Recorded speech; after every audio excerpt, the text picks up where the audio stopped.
नमस्कार शेतकरी बंधू आणि भगिनींनो, तीळ हे पीक उन्हाळी पिकांमध्ये एक चांगला पर्यायी पीक आपल्याकडे आहे।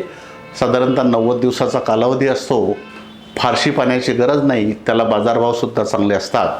तिळाचा पेरणीचा कालावधी हा साधारणतः थंडी कमी झाल्यानंतर म्हणजे 15 जानेवारीपासून तर 15 फेब्रुवारीपर्यंत आपण तिळाची पेरणी करू शकतो।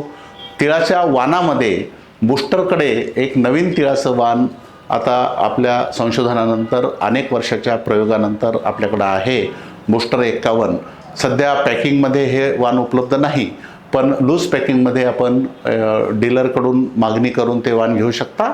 90 दिवसाचा आहे, याला फुटवे भरपूर असतात, फांद्याची संख्या आहे, याला गोंड्याची संख्या जास्त आहे, पांढऱ्या रंगाचा याचा दाण्याचा आकार आहे आणि उत्पादन क्षमता याची सर्व उन्हाळी तिळांपेक्षा सर्वोत्कृष्ट उत्पादन क्षमता आहे।